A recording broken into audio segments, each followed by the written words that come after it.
हर शाम अंधेरा होने से पहले यह आदमी पूरे टाउन में घंटी बजाता है। आवाज सुनते ही सभी लोग तुरंत अपना काम छोड़कर घर लौट जाते हैं। सूरज ढलते ही दरवाजे खिड़कियां कसकर बंद कर दी जाती हैं और हर घर पर ताबीज वाला पत्थर टांग दिया जाता है, क्योंकि रात होते ही यह टाउन इंसानों का नहीं रह जाता। जंगल से अनगिनत राक्षस बाहर निकल आते हैं। वे मरे हुए इंसानों का रूप धरते हैं, लोगों को बहलाकर दरवाजे खुलवाते हैं और फिर उन्हें मारकर उनकी आंतड़ियां तक खा जाते हैं। सुबह होते ही वे वापस जंगल में गायब हो जाते हैं। इसीलिए लोगों को बचाने के लिए स्टीव हर शाम घंटी बजाकर चेतावनी देता है कि सूरज डूबने से पहले अपने घरों में छिप जाओ। 6 साल के बच्चे तक उसकी बात मानते हैं। लगातार 96 दिनों से इस टाउन में कोई भी उन राक्षसों का शिकार नहीं बना था, लेकिन अब यह रिकॉर्ड टूटने वाला था, क्योंकि उसी रात टाउन का एक आदमी बार के अंदर बुरी तरह नशे में धुत पड़ा था। उस हालत में उसे घर भेजना नामुमकिन था, इसलिए बार मालिक ने मजबूरन सारी खिड़कियां और दरवाजे बंद किए और उसे वहीं सोने के लिए छोड़ दिया। लेकिन दूसरी तरफ उसकी पत्नी और छोटी बेटी घर पर अकेली थी। काफी अंधेरा होने के बाद भी जब उसका पति वापस नहीं लौटा तो पत्नी ने दरवाजा कसकर बंद किया और बेटी को लेकर अंदर चली गई। जब रात और गहरी हो गई तब बच्ची अपने पापा के लिए प्रार्थना करने लगी। तभी उसे खिड़की पर उसकी दादी की आवाज सुनाई दी। उसने तुरंत वहां जाकर पर्दा हटाया। ध्यान से देखा तो बाहर उसकी मरी हुई दादी खड़ी थी। उसने बच्ची से कहा कि बाहर बहुत ठंड है और बस थोड़ी देर के लिए अंदर आना चाहती है। मासूम बच्ची उसके झांसे में आ गई और खिड़की खोलने लगी, लेकिन जब तक उसकी माँ ऊपर पहुंची तब तक बहुत देर हो चुकी थी।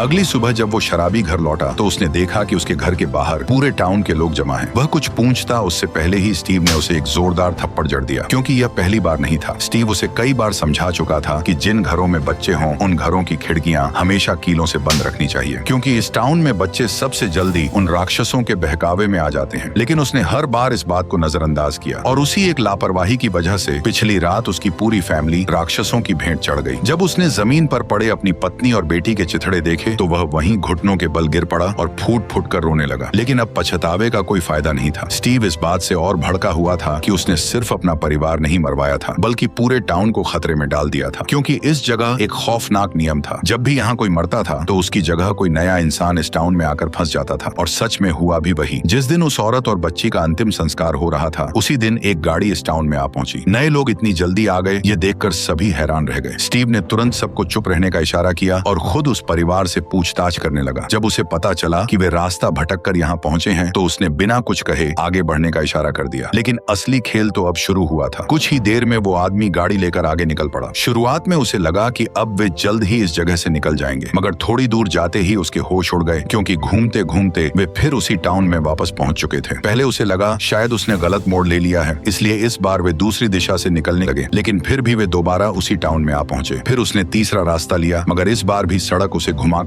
वापस उसी जगह ले आई। अब साफ था कि वे जिधर से भी निकलने की कोशिश करते रास्ता घुमा फिराकर उन्हें फिर इसी टाउन में पहुंचा देता। उन्हें बार बार चक्कर लगाते देख स्टीव को जरा भी हैरानी नहीं हुई, जैसे उसे पहले से पता था कि यही होने वाला है। असल में उसने जानबूझकर सच नहीं बताया था, क्योंकि वह चाहता था कि वे खुद समझें कि इस रहस्यमयी टाउन से निकलना नामुमकिन है। जब उसे लगा कि अब सही वक्त आ गया है तब उसने गाड़ी रोकने के लिए रास्ते में कांटे बिछा दिए। लेकिन तभी अचानक उनके साथ एक हादसा हो गया और उनकी गाड़ी सीधे जंगल में पलट गई। चारों लोग उसी के अंदर बुरी तरह फंस गए। आदमी खुद ड्राइविंग सीट पर पेड़ की टहनियों के बीच फंसा हुआ था। उसकी पत्नी बेहोश पड़ी थी और समझ नहीं आ रहा था कि वह जिंदा भी है या नहीं। गनीमत सिर्फ इतनी थी कि बेटी को ज्यादा चोट नहीं आई थी, लेकिन छोटे बेटे की हालत सबसे ज्यादा खराब थी। उसे होश तो था, मगर उसकी जांघ के आर पार पेड़ की एक मोटी टहनी घुस चुकी थी। उधर स्टीव उनके वापस आने का इंतजार कर रहा था, लेकिन काफी देर तक जब वो परिवार वापस नहीं लौटा तो उसे कुछ गड़बड़ लगी। इसलिए वह तुरंत लोगों को लेकर उन्हें ढूंढने निकल पड़ा। जैसे ही उसने गाड़ी को जंगल में पलटा हुआ देखा तो वह बिना देर किए मदद में जुट गया। कुछ ही मिनटों में परिवार के 3 लोगों को बाहर निकाल लिया गया, लेकिन छोटा बेटा अब भी गाड़ी के अंदर फंसा हुआ था। उसके जख्म से लगातार खून बह रहा था, इसलिए उसे जबरदस्ती बाहर खींचना खतरनाक हो सकता था। अब उन्हें उसका इलाज गाड़ी के अंदर ही करना था। लेकिन दिक्कत यह थी कि सूरज डूबने में सिर्फ 40 मिनट बाकी थे, जबकि लड़के के इलाज में कम से कम 1 घंटा लगता। कोई रास्ता ना देखकर स्टीव ने रात वहीं रुकने का फैसला किया और परिवार के तीनों लोगों को जैसे तैसे अपने आदमियों के साथ भेज दिया। धीरे धीरे अंधेरा घिरने लगा। स्टीव ने अपने हाथ में पकड़े ताबीज वाले पत्थर को देखा, क्योंकि इस सुनसान जंगल में अब वही उसकी आखिरी उम्मीद था। फिर उसने वह पत्थर गाड़ी के अंदर टांग दिया। यह देखकर जिम पूरी तरह चौंक गया। उसे समझ नहीं आया कि एक पत्थर आखिर उनकी जान कैसे बचाएगा। लेकिन स्टीव ने जवाब देने की बजाय पहले गाड़ी के सारे खुले हिस्से बंद किए। फिर उसने जिम को समझाना शुरू किया कि अंधेरा होते ही यहाँ क्या क्या होने वाला है। लेकिन तभी अचानक लड़के का शरीर जोर जोर से कांपने लगा और अगले ही पल गाड़ी के बाहर से एक खौफनाक गुर्राहट सुनाई दी। जब स्टीव ने खिड़की के बाहर झांका तो अंधेरे में वे राक्षस राक्षस चुपचाप गाड़ी के चारों तरफ जमा होने लगे थे। देखते ही देखते उनकी संख्या बढ़ती चली गई। यह नजारा देखकर स्टीव तक के रोंगटे खड़े हो गए, क्योंकि राक्षसों का झुंड गाड़ी को हर तरफ से घेर चुका था। अब सबसे बड़ा सवाल यही था कि क्या वे लोग सुबह तक जिंदा बच भी पाएंगे या नहीं।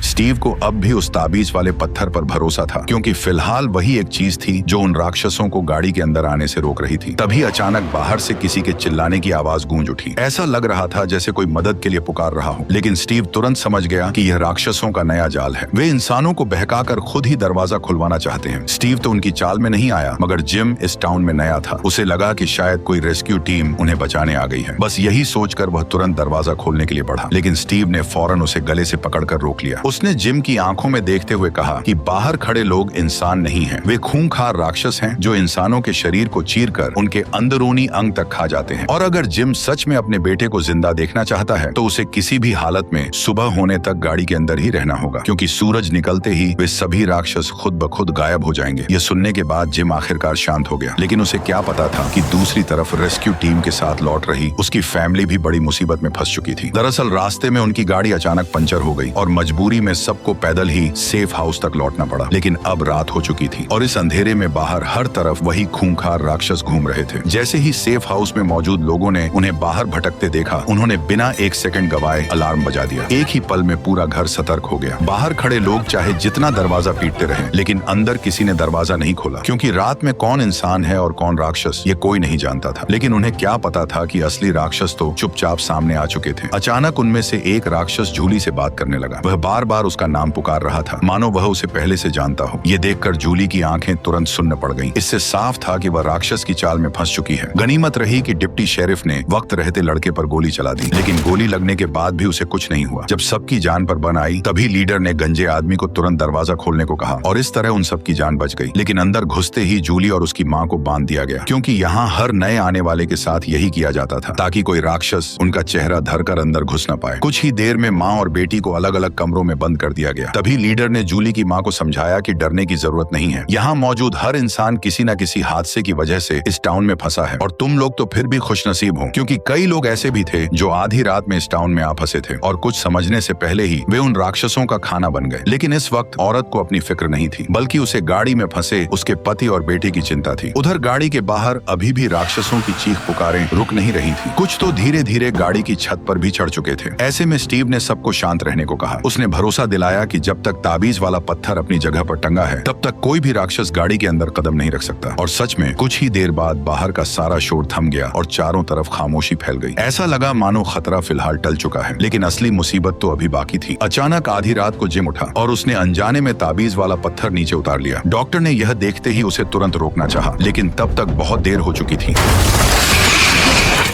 अचानक डॉक्टर की नींद खुली और उसे एहसास हुआ कि यह सब सिर्फ एक डरावना सपना था। असल में वे लोग रात सही सलामत काट चुके थे। सुबह होते ही बाकी लोग भी उनकी मदद के लिए वहां पहुंच गए। सबने उन्हें जिंदा देखकर राहत की सांस ली, लेकिन खतरा अभी पूरी तरह टला नहीं था, क्योंकि अब नए आए लोगों को एक मुश्किल फैसला लेना था। उन्हें चुनना था कि उन्हें टाउन में कहाँ रहना है। एक तरफ था सेफ हाउस, जहाँ सभी लोग साथ रहते थे लेकिन जगह कम थी, और दूसरी तरफ थे टाउन के अलग अलग घर, जहाँ जगह ज्यादा थी मगर खतरा भी उतना ही ज्यादा था। अगर लोग टाउन के घरों में रहने का फैसला करते तो उन्हें अंधेरा होने से पहले ताबीज वाले पत्थर चेक करने पड़ते थे, और अगर घर में बच्चे हों तो खिड़कियों को कीलों से बंद करना पड़ता था, क्योंकि रात में राक्षस अक्सर लोगों को बहकाकर दरवाजा खुलवाने की कोशिश करते थे और बच्चे उनकी बातों में जल्दी आ जाते थे। इसी वजह से टाउन में सख्त नियम भी बनाए गए थे। अगर किसी की लापरवाही से किसी दूसरे की जान चली जाती तो सजा के तौर पर उसे एक रात टिन वाले कमरे में बंद किया जाता था। वहाँ कोई ताबीज नहीं होता था, यानी अंदर जाने वाले की मौत लगभग तय थी। यह सुनकर टैबी ने पूछा कि यह सजा कितनी बार दी गई है। पादरी ने बताया कि अब तक ऐसा कभी नहीं हुआ, लेकिन आज रात पहली बार ऐसा होने वाला था। सारे नियम समझाने के बाद अब जिम के परिवार को एक घर चुनना था। सबको यही लग रहा था कि चारों लोग टाउन के किसी घर में साथ रहेंगे, लेकिन तभी उनकी बेटी जूली ने कह दिया कि वह अकेले सेफ हाउस में रहेगी। उसे लगता था कि उसके मॉम डैड उसके छोटे भाई को उससे ज्यादा प्यार करते हैं, इसीलिए वो उनसे दूर रहना चाहती थी। जूली का फैसला सुनते ही जिम और टैबी घबरा गए, क्योंकि उन्हें अपनी बेटी की बहुत चिंता थी। इसलिए दोनों उसे अपने साथ चलने के लिए मनाने लगे। तभी स्टीव ने कहा कि अंधेरा होने वाला है और सबको जितनी जल्दी हो सके अपने अपने ठिकाने पर लौट जाना चाहिए। स्टीव ने उन्हें भरोसा दिलाया कि उसका बेटा भी सेफ हाउस में रहता है, इसलिए जूली वहाँ अकेली नहीं होगी और वो उसका पूरा ख्याल रखेगा। इसके बाद सब लोग अपने अपने रास्ते निकल गए, क्योंकि आज रात सजा देने का वक्त आ चुका था। जिस आदमी की लापरवाही से उसकी पत्नी और बेटी मारी गई थी, अब उसे उसी की सजा मिलने वाली थी। उसे पूरी रात बिना ताबीज के टिन वाले कमरे में बंद रहना था। यानी अगर राक्षस वहाँ तक पहुँच गए तो सुबह तक उसका जिंदा बचना असंभव था। स्टीव भी उसके लिए कुछ नहीं कर सका। उसने बस दरवाजे पर 2 और ताले लगा दिए और मन ही मन यही दुआ करने लगा कि वह आदमी किसी तरह सुबह तक जिंदा बच जाए। लेकिन रात होते ही वो इंसानी शक्ल वाले राक्षस जंगल से बाहर निकल आए। उधर वो आदमी कमरे के कोने में सहमा हुआ खड़ा था, लेकिन जैसे ही उसने नजर उठाकर देखी, वे सारे राक्षस उसके कमरे के बाहर जमा हो चुके थे। उस वक्त उसकी हालत ऐसी थी जैसे कोई शिकार शिकारी के बीच घिर गया हो। अब उसके पास बचने का कोई रास्ता नहीं था। आखिरकार वह हार मानकर जमीन पर बैठ गया और अपनी मौत का इंतजार करने लगा।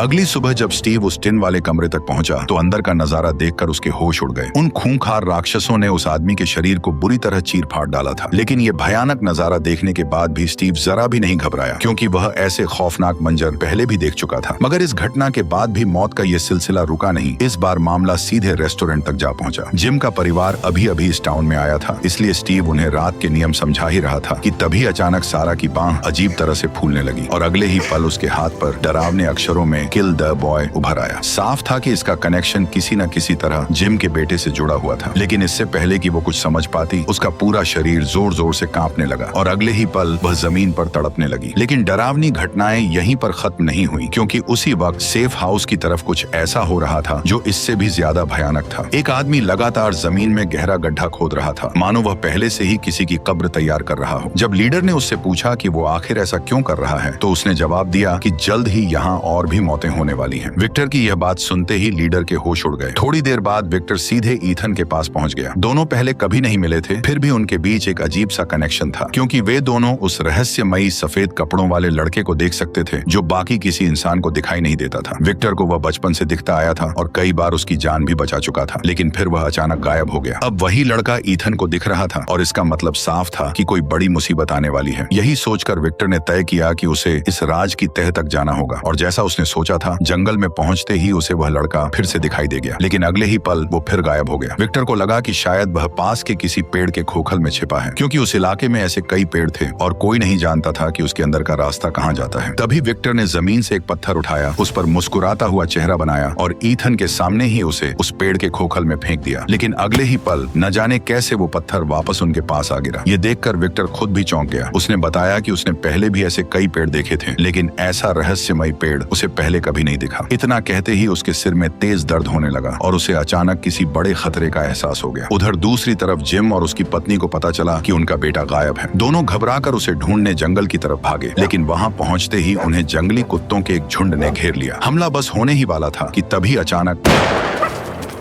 दरअसल वो गोली विक्टर ने चलाई थी ताकि सही समय पर उन दोनों की जान बचाई जा सके। तभी जिम और उसकी पत्नी की नजर ईथन पर पड़ी, जो विक्टर के साथ था। उसे सही सलामत देखकर दोनों ने राहत की सांस ली। एक पल के लिए उन्हें लगा कि शायद खतरा टल चुका है, लेकिन उन्हें जरा भी अंदाजा नहीं था कि असली मुसीबत तो अभी आने वाली है। उधर सारा अब होश में आ चुकी थी, लेकिन डर के मारे उसने डॉक्टर को अपने शरीर पर उभरे उन अजीब निशानों के बारे में कुछ नहीं बताया। लेकिन यही चुप्पी उसकी सबसे बड़ी गलती बन गई, क्योंकि उसी डर की वजह से राक्षसों ने एक बार फिर उसके दिमाग पर कब्जा कर लिया। रात होते ही सारा चुपके से एक मरीज के पास पहुंची और बिना एक पल गवाए एक नुकीली चीज सीधे उसकी गर्दन में घोंप दी। इसके बाद वह अपने आप से बातें करने लगी, मानो किसी अदृश्य राक्षस से कोई सौदा कर रही हो। थोड़ी देर बाद जब नर्स वार्ड चेक करने आई तो मरीज की लाश देखकर उसके होश उड़ गए। वह डर के मारे भागने लगी, लेकिन मुड़ते ही उसने देखा कि मेन डोर खुला हुआ था और वे खौफनाक राक्षस बड़े आराम से अंदर चले आ रहे थे। अगली सुबह जब डिप्टी शेरिफ अपनी टीम के साथ वहां पहुंचा तो उसने देखा कि ताबीज वाला पत्थर जमीन पर गिरा पड़ा था। पूरा कमरा इंसानी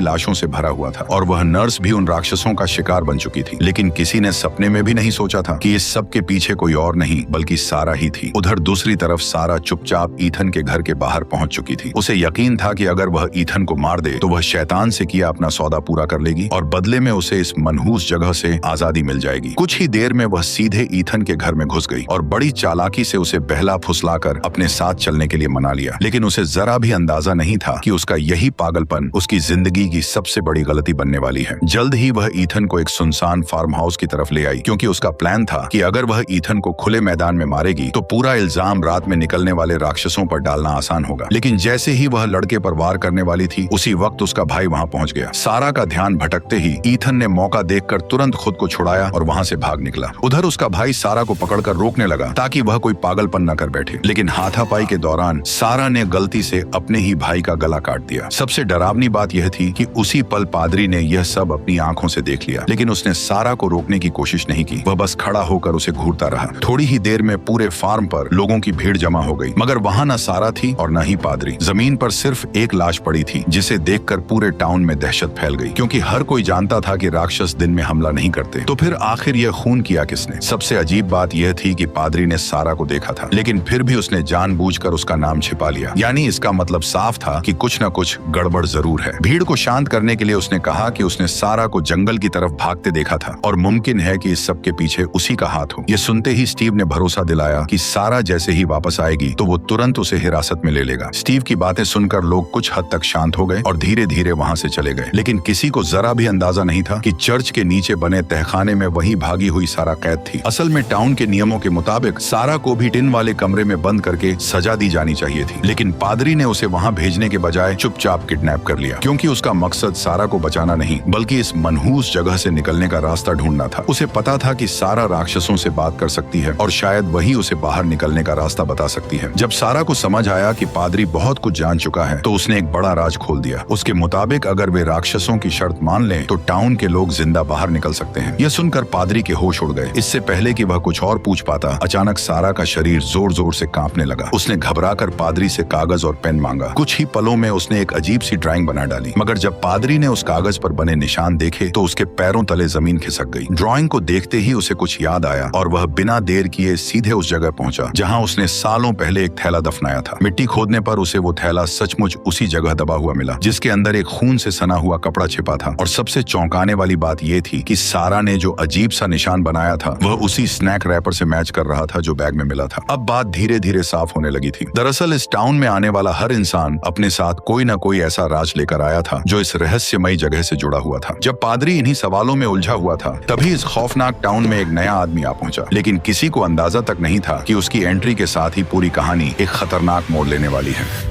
असल में वो आदमी रास्ते में ही कार के अंदर सो गया था, लेकिन जैसे ही उसकी आंख खुली तब उसने देखा कि ड्राइवर गायब है। वह कुछ समझ पाता उससे पहले ही स्टीव वहां आ पहुंचा और बिना एक शब्द बोले उसे गाड़ी से हथकड़ी लगाकर बांध दिया। बेचारे को अब तक अंदाजा भी नहीं था कि वह किस खौफनाक जगह आ फंसा है। कुछ ही देर बाद उसे सीधे सेफ हाउस ले जाया गया, लेकिन वहां के लोग भी कम अजीब नहीं थे। उन्होंने बिना देर किए उसे बांध दिया। दरअसल इस टाउन का एक बेहद सख्त नियम था, जो भी नया इंसान यहाँ पहुंचता था उसे पहली रात बाकी लोगों से अलग बंद करके रखा जाता था, क्योंकि इस जगह पर पहली रात को सबसे खतरनाक माना जाता था। सुबह होते ही लीडर ने उसे अपने पास बैठाया और इस टाउन के खौफनाक राज बताने शुरू कर दिए। उसने कहा कि जैसे ही सूरज ढलता है, जंगल से खतरनाक राक्षस बाहर निकल आते हैं और फिर वे पूरी रात इंसानों का शिकार करते हैं, जब तक कि अगली सुबह न हो जाए। सबको लगा था कि यह सुनकर वह आदमी बुरी तरह डर जाएगा, लेकिन उल्टा वह हंसने लगा। दरअसल वह आदमी, जिसका नाम जेड था, इसे उसकी ट्रैवल कंपनी का बनाया हुआ कोई सर्वाइवल गेम समझ रहा था। उसे लग रहा था कि अगर वह यह गेम जीत गया तो उसे कोई बड़ा इनाम मिलेगा। इसी लालच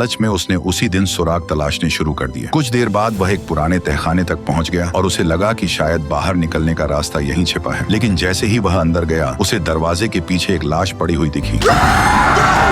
अचानक जेड घबराकर नीचे गिर पड़ा, लेकिन जब उसने दोबारा उठकर देखा तो लाश गायब हो चुकी थी। उसकी जगह सिर्फ एक अजीब निशान बचा था। ये देखकर जेड तुरंत वहां से भाग निकला, लेकिन उसका दिमाग अब भी उस नजारे को सच मानने को तैयार नहीं था। उसे लग रहा था कि तहखाने में जो लाश दिखी थी वह शायद सिर्फ उसका वहम था। लेकिन डिप्टी शेरिफ जैसे ही उसे कब्रिस्तान ले गया, तब जेड की आंखों के सामने इस टाउन का खौफनाक सच खुल गया, क्योंकि वहां दफनाया गया आदमी कोई और नहीं बल्कि वही ड्राइवर था जो उसे यहाँ छोड़कर गायब हो गया था। ये देखकर जेड पूरी तरह हैरान रह गया। उसकी हालत बिगड़ती देख शेरिफ उसे तुरंत स्टेशन ले आया। वहां पहुंचकर उसने कहा कि इस टाउन का सबसे खतरनाक दुश्मन सिर्फ रात में घूमने वाले राक्षस नहीं है, बल्कि इंसान के अंदर बैठा डर है, क्योंकि वही डर लोगों से ऐसी गलतियां करवा देता है जो उन्हें मौत के और करीब ले जाती हैं। इसलिए अगर सच में यहाँ से निकलना है तो सबसे पहले दिमाग ठंडा रखना पड़ेगा। इतना कहते ही रेडियो से अचानक आवाजें आने लगी। उसे सुनते ही जेड के दिमाग में एक नया आइडिया आया। क्योंकि जेड पेशे से एक इंजीनियर था, इसलिए वह तुरंत रेडियो उठाकर बाहर भागा। उसे लगा कि अगर वह इस रेडियो को ठीक कर दे तो शायद बाहर की दुनिया से संपर्क किया न सकता है, लेकिन वह यह काम अकेले नहीं कर सकता था। इसीलिए वह तुरंत जिम के घर पहुंचा, क्योंकि इस तरह के सिस्टम्स की सबसे ज्यादा समझ उसी को थी। जैसे ही जेड ने उसे अपना प्लान बताया, तब जिम बिना हिचकिचाए उसका साथ देने को तैयार हो गया। दोनों ने रेडियो को किसी ऊंची जगह पर ले जाकर सिंगल टेस्ट करने का फैसला किया, लेकिन उससे पहले जेड ने सोचा कि रेडियो की ताकत बढ़ानी पड़ेगी। इसीलिए वह वापस उसी जगह गया जहां उसकी कार पहली बार मिली थी। वहां से उसने गाड़ी के अंदर के जितने काम के पार्ट्स थे सब निकाल लिए और उनसे एक टेम्परेरी एंटीना तैयार कर लिया। इसके बाद जेड और जिम टाउन की सबसे ऊंची जगह पर पहुंचे। एंटीना को टेस्ट करने के लिए जिम तुरंत पेड़ पर चढ़ गया। जब लग रहा था कि सब कुछ तैयार है, तभी अचानक पेड़ से खून की एक धार बहने लगी। जैसे ही उसने ऊपर देखा, तभी उसके होश उड़ गए। पेड़ की डालियों पर कई लाशें लटक रही थीं और सबसे डरावनी बात यह थी कि वही रहस्यमयी निशान फिर उसके सामने आ चुका था। वह कुछ समझ पाता उससे पहले ही एक गोली उसके कान के पास से निकल गई। जेड तुरंत जान बचाकर भागा, लेकिन हमला करने वाला साया उसके पीछे ही पड़ा रहा। कुछ ही दूर जाकर जेड जमीन पर गिर पड़ा और अगले ही पल वह साया उसके बिल्कुल सामने आ गया। जैसे ही वह उस पर हमला करने वाला था, तभी अचानक उसके आसपास का पूरा माहौल फिर से नॉर्मल हो गया। उसके शरीर पर लगा खून भी अचानक गायब हो गया। ये देखकर साफ लग रहा था कि जेड को एक बार फिर कोई भयानक वहम हुआ था, लेकिन इस बार वह इतना बुरी तरह घबरा चुका था कि टेस्ट पूरा होने से पहले ही वहां से भाग निकला। लेकिन उसे जरा भी अंदाजा नहीं था कि उसके जाते ही रेडियो ने आखिरकार सिग्नल पकड़ लिया। हालांकि सिग्नल बहुत कमजोर था, लेकिन इतना साबित करने के लिए काफी था कि उसका प्लान सच में काम कर रहा था। कुछ ही देर बाद पूरे टाउन में अंधेरा छा गया और सभी लोग अपने अपने घरों में जाकर छिप गए। लेकिन उसी दौरान सेफ हाउस में एक बड़ी मुसीबत आ गई। रात के वक्त जब बाकी लोग गहरी नींद में सो रहे थे, तभी वहां मौजूद एक आदमी चुपके से उठा और उसने जाकर खिड़की का पर्दा हटा दिया। बाहर एक खूबसूरत औरत खड़ी थी, जो आदमी को देखकर अजीब तरीके से मुस्कुरा रही थी। उसकी खूबसूरती को देखते ही आदमी की हवस जाग उठी। उसने बिना एक पल सोचे खिड़की खोलकर उसे अंदर बुला लिया। उसे क्या पता था कि उसकी यही बेवकूफी पूरे टाउन पर एक नई आफत बनकर टूटने वाली है। जैसे ही दोनों करीब आए, उस खूबसूरत लड़की का असली चेहरा सामने आ गया। उसके हाथों से नुकीले नाखून निकल आए और अगले ही पल उसने आदमी की जीभ काट ली।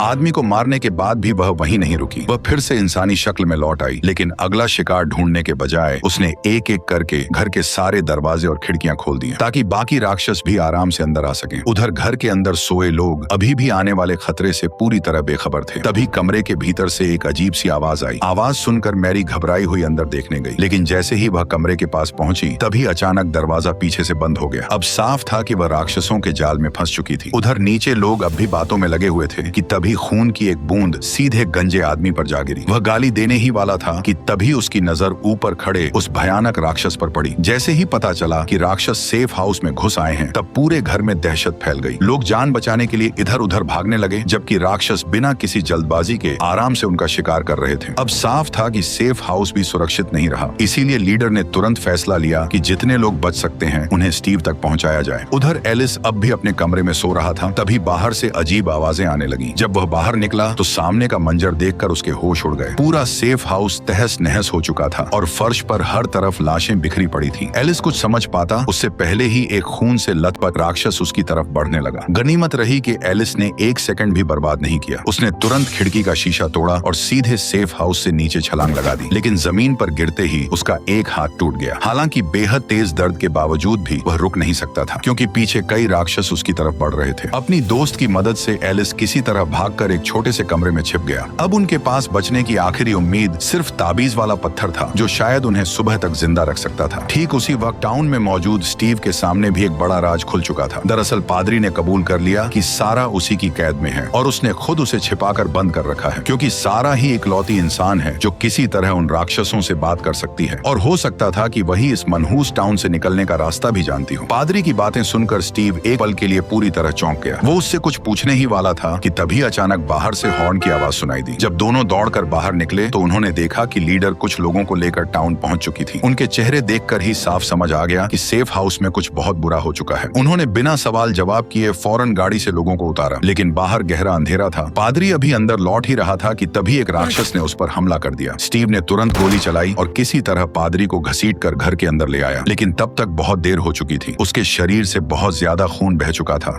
और कुछ ही पलों बाद पादरी ने वहीं दम तोड़ दिया। देखते ही देखते सिर्फ एक ही रात में इस टाउन ने न जाने कितनी जिंदगियां निगल ली। अब स्टीव समझ चुका था कि इंतजार करने का मतलब सिर्फ और मौतें हैं। अगर उसे सबको बचाना है तो अब किसी भी कीमत पर बाहर निकलने का रास्ता ढूंढना ही होगा। यही सोचकर स्टीव सीधे चर्च के तहखाने में पहुंचा, जहां सारा को कैद करके रखा गया था, क्योंकि अब वही उनकी आखिरी उम्मीद थी। स्टीव अच्छी तरह जानता था कि टाउन की लगभग हर जगह तलाश ली जा चुकी है, बस एक वही जंगल बचा था जिसे सब मौत का अड्डा मानते थे। उसे यकीन था कि असली राज उसी के अंदर छिपा है, इसीलिए वह बिना किसी को बताए सारा को साथ लेकर सीधे जंगल के अंदर निकल पड़ा। कुछ दूर चलते ही उन्हें पेड़ों पर ढेर सारी कांच की बोतलें लटकी हुई मिली। स्टीव उनमें से एक बोतल उतार कर देखने ही वाला था कि तभी उसके साथ आई लड़की अचानक तड़पने लगी। अगले ही पल उसकी हालत इतनी बिगड़ गई कि वह सीधे बेहोश होकर गिर पड़ी। अब स्टीव के पास आगे बढ़ने का कोई रास्ता नहीं बचा था, इसलिए उसे मजबूरन वहीं रात गुजारने का फैसला करना पड़ा। लेकिन दिक्कत ये थी कि वही जंगल राक्षसों का असली घर था। जैसे ही अंधेरा होता वे बाहर निकलते और इंसानों का शिकार शुरू कर देते। ऐसे में स्टीव के पास बस एक ही सहारा था, वह ताबीज वाला पत्थर जिसके भरोसे वह खुद को संभाले हुए था। तभी अचानक सारा को होश आया। उसने देखा कि स्टीव को एक बोतल मिल गई है जिसके अंदर कुछ अजीब से नंबर लिखे हुए हैं, लेकिन सारा का ध्यान उन नंबरों पर बिल्कुल नहीं था। वह बार बार स्टीव से बस एक ही बात कह रही थी कि उन्हें यहाँ से तुरंत निकल जाना चाहिए, क्योंकि उसके मुताबिक जंगल के अंदर सिर्फ राक्षस ही नहीं बल्कि उनसे भी ज्यादा खतरनाक कोई और चीज मौजूद है। इतना कहते ही बाहर एक जोरदार धमाका हुआ। अगले ही पल पूरी जमीन इतनी जोर से हिलने लगी कि दोनों ठीक से खड़े तक नहीं हो पा रहे थे। कुछ ही देर में सब कुछ फिर से शांत हो गया, लेकिन स्टीव ने जरा भी लापरवाही नहीं की। उसने फौरन ताबीज वाला पत्थर वापस अपनी जगह टांग दिया, ताकि अगर राक्षस आसपास हों तो वे अंदर न घुस सकें। लेकिन सबसे डरावनी बात यह थी कि बाहर अभी भी गहरी रात थी, फिर भी अचानक एकदम से चारों तरफ एक अजीब रोशनी फैल गई। यह किसी नॉर्मल टॉर्च या लैंप की रोशनी नहीं लग रही थी। ऐसा महसूस हो रहा था जैसे जंगल में उनके अलावा भी कोई और मौजूद है। सुबह होते ही स्टीव सुराग ढूंढने बाहर निकला, लेकिन बाहर का नजारा देखकर उसके होश उड़ गए। पूरे इलाके में चारों तरफ मकड़ी के जाले फैले हुए थे। हालत ऐसी थी कि रास्ता पहचानना भी मुश्किल हो गया। इसलिए वह पिछली रात की याद के सहारे उसी जगह की तरफ बढ़ा जहां से वह रहस्यमयी रोशनी आई थी। तभी अचानक उन्हें पास से किसी की चीख सुनाई दी। स्टीव बिना एक सेकंड गवाए उधर भागा, लेकिन वहां पहुंचते ही उसके होश उड़ गए, क्योंकि मदद के लिए पुकारने वाली कोई अजनबी नहीं बल्कि उसकी अपनी मरी हुई पत्नी थी। नहीं, नहीं, नहीं। जैसे तैसे स्टीव अपना हाथ छुड़ाकर वहां से भाग निकला, लेकिन कुछ ही दूर पहुंचते ही झाड़ियों से ढेरों मकड़ियां बाहर निकल आईं। पल भर में वे उस पर टूट पड़ी और कई मकड़ियां उसके कपड़ों और शरीर पर चढ़ गईं। वह जैसे तैसे खुद को छुड़ाता रहा, लेकिन तब तक बहुत देर हो चुकी थी, क्योंकि उन मकड़ियों में से एक उसे काट चुकी थी। उधर टाउन में भी लोग खाली नहीं बैठे थे। जेड और बाकी लोगों ने तय किया कि एक ऊंचा टावर बनाकर रेडियो का सिग्नल और दूर तक भेजा जाए, ताकि बाहर की दुनिया से संपर्क हो सके। काफी मेहनत के बाद आखिरकार टावर तैयार हो गया और रेडियो ने सिग्नल पकड़ना भी शुरू कर दिया। लेकिन तभी मौसम अचानक बदलने लगा। आसमान में काले बादल छा गए और तेज हवाएं चलने लगी। अब साफ था कि एक खतरनाक तूफान आने वाला है। वक्त बहुत कम बचा था, इसलिए बाहर की दुनिया से तुरंत संपर्क करना जरूरी था। लेकिन जिम जितनी बार भी रेडियो पर कॉल करने की कोशिश करता, फिर भी उधर से कोई जवाब नहीं मिलता। ऊपर से मौसम भी तेजी से बिगड़ता जा रहा था। अब लगने लगा था कि शायद ये कोशिश भी बेकार जाएगी। लेकिन तभी अचानक रेडियो से आवाजें आने लगी। जिम ने फौरन सामने वाले से मदद मांगी, लेकिन अगले ही पल उसके होश उड़ गए। उसने अपना नाम तक नहीं बताया था, फिर भी रेडियो पर मौजूद शख्स उसका नाम जानता था। उधर जंगल में स्टीव और सारा आखिरकार उस रहस्यमयी रोशनी तक पहुंच चुके थे। दरअसल वो रोशनी एक पुराने लाइट हाउस से आ रही थी। दोनों को लगा कि शायद इसी जगह उनके सारे सवालों का जवाब छिपा है। लेकिन तभी स्टीव के शरीर में फैले जहर ने असर दिखाना शुरू कर दिया। उसकी हालत तेजी से बिगड़ने लगी और वह एक कदम भी आगे बढ़ाने लायक नहीं रहा। मजबूरी में उसने सारा से कहा कि वो उसे यहीं छोड़कर अकेले आगे बढ़ जाए। उसका मानना था कि अगर सारा जिंदा टाउन लौट गई तो बाकी लोगों को इस लाइट हाउस के बारे में बता सकेगी। लेकिन सारा ने उसे छोड़ने से साफ इनकार कर दिया और वहीं कोई दूसरा रास्ता ढूंढने लगी। तभी सारा की नजर एक बार फिर उस सफेद कपड़ों वाले रहस्यमयी लड़के पर पड़ी। इस बार वह पास मौजूद एक खोखले पेड़ की तरफ इशारा कर रहा था, मानो बता रहा हो कि फिलहाल बचने का रास्ता वहीं छिपा है। सारा ने एक पल भी बर्बाद नहीं किया। उसने घायल स्टीव को उठाया और किसी तरह उसे उस पेड़ तक ले गई। लेकिन जैसे ही स्टीव उसके अंदर घुसा, अगले ही पल वह सीधा एक अंधेरी और सुनसान गुफा में जा पहुंचा। कुछ सेकंड तक उसे समझ ही नहीं आया कि आखिर वो है कहां। उसने कांपते हाथों से लाइटर जलाया और जैसे ही आसपास नजर दौड़ाई, तब उसका कलेजा बैठ गया। वह अब टाउन के किसी और ही हिस्से में पहुंच चुका था। स्टीव लगातार सारा को आवाज देता रहा, लेकिन वहां से कोई जवाब नहीं आया। जब लग रहा था कि अब सब कुछ उसके हाथ से निकल चुका है, तभी अचानक टाउन में लोगों से भरी एक नई बस आ पहुंची। और इसी जबरदस्त सस्पेंस के साथ हमारी कहानी का पार्ट 1 यहीं खत्म हो गया। अब जो पार्ट 2 होगा वो और भी इंटरेस्टिंग होने वाला है, क्योंकि टाउन में मौजूद कुछ ऐसे खौफनाक राज सामने आएंगे जो वहाँ मौजूद लोगों की रूह कपा देंगे। अगर आपको आगे की कहानी जाननी है तो कमेंट करके जरूर बताना कि क्या मुझे इसका पार्ट 2 लाना चाहिए या नहीं। और बाकी आप समझदार हो। बाय।